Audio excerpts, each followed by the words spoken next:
బీసీలపై జరిగే దాడులు, బహిష్కరణలు, ఇంకేవైనా వేధింపులు వీటిని ఆపాలి అనే ఆలోచనతోట ఆంధ్రప్రదేశ్ ప్రభుత్వం బీసీ రక్షణ చట్టం ఒకటి తీసుకొచ్చే ప్రయత్నంలో ఉంది. ఆ మేరకు ఒక ముసాయిదాను కూడా రూపొందించింది.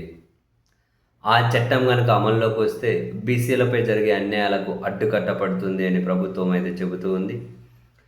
ఈ చట్టం ప్రకారం, ఈ ముసాయిదా ప్రకారం బీసీలపై ఎవరైనా సామాజిక బహిష్కరణలు, దూషణలు, దాడులు, వేధింపులు వంటి అఘాయిత్యాలకు పాల్పడితే మొదటిసారి నేరం చేస్తే 6 నెలల నుంచి 5 సంవత్సరాల వరకు జైలు శిక్ష, జరిమానా పడుతుంది.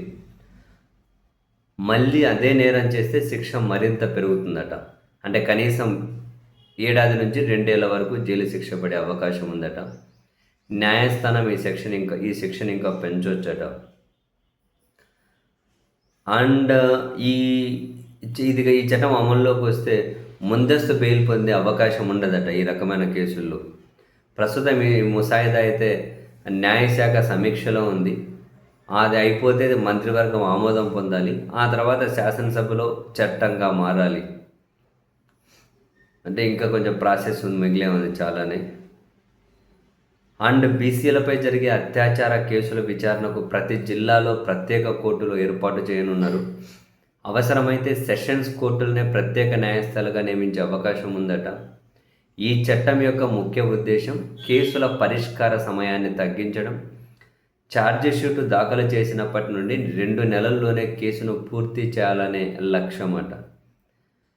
ప్రత్యేక కోర్టులో తీర్పు సంతృప్తికరంగా లేదని ఎవరైనా భావిస్తే వాళ్ళకు హైకోర్టును ఆశ్రయించే అవకాశం కల్పించారు. తీర్పు వెలువడిన 90 రోజుల్లోపు హైకోర్టులో అప్పీల్ చేసుకోవచ్చు. గరిష్టంగా 180 రోజుల వరకు ఈ గడువును పొడిగించే అవకాశం కూడా ఉందట. ఓకే.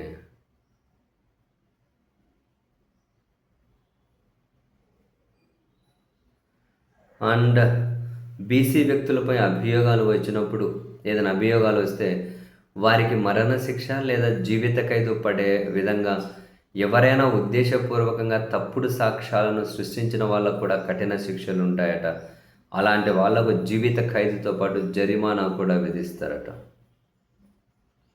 బీసీలపై జరిగే నేరాలకు సంబంధించి ఫిర్యాదులను నమోదు చేయడం, ఎఫ్ఐఆర్లను అందించడం, 60 రోజుల్లో ఛార్జిషీట్ను దాఖలు చేయడం వంటి ప్రక్రియల్లో ప్రభుత్వ ఉద్యోగులు ఉద్దేశపూర్వకంగా నిర్లక్ష్యం చేస్తే వారికి కనీసం 6 నెలల నుంచి గరిష్టంగా 7 ఏడాది పాటు జైలు శిక్షతో పాటు జరిమానా కూడా విధించేలా కొత్త ముసాయిదా చట్టంలో అయితే పేర్కొన్నారట. బీసీలపై దాడులు, అట్రాసిటీ కేసుల్లో బాధితులకు, సాక్షులకు ప్రభుత్వం పూర్తి స్థాయిలో అండగా ఉంటుంది అని అయితే ఈ ముసాయిదాలో ఉందట. వాళ్ళకు భద్రత కల్పించడమే కాకుండా కేసు విచారణ జరిగే ఆ సమయంలో అయ్యే ప్రయాణ ఖర్చులు, తినడానికి అయ్యే ఖర్చులు కూడా ప్రభుత్వమే భరిస్తుందట. అండ్ వాళ్ళ జీవితాన్ని తిరిగి చక్కదిద్దడానికి అవసరమైన సామాజిక, ఆర్థిక సహాయాన్ని కూడా ప్రభుత్వం అందిస్తుందట. బాధితులకు ప్రభుత్వం అందిస్తున్న సహాయం గురించి కోర్టుకు ఎప్పటికప్పుడు నివేదిక ఇవ్వాలట. ప్రభుత్వం ఇచ్చే భరోసా, కల్పించే రక్షణ సరిపోతుందా లేదా అని కోర్టు ఎప్పటికప్పుడు సమీక్షిస్తుందట.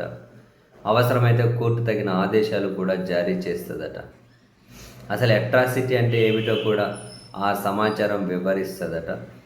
బీసీలను కులం పేరుతో బహిరంగంగా లేదా ఇతరుల ముందు అవమానించడం, భయపెట్టడం, వారిని తక్కువ చేసి మాట్లాడడం వంటివి అట్రాసిటీ చట్టం కింద నేరాలుగా పరిగణిస్తారట. ఉద్దేశపూర్వకంగా అవమానించేలా మాట్లాడినా లేదా సంకేతాలు వాడినా కూడా అది నేరమే అట. బహిష్కరణ, ప్రజాసేవల్లో వివక్ష, అక్రమ గెంటివేత, లైంగిక వేధింపులు, దాడులు ఇలాంటివన్నీ కూడా అట్రాసిటీ కిందకు వస్తాయట. ఈ మేరకు ఒక ముసాయిదా అయితే రెడీ అయింది. ఆ తర్వాత న్యాయ సమీక్షలో ఉంది. మంత్రిమండలి ఆమోదించాలి.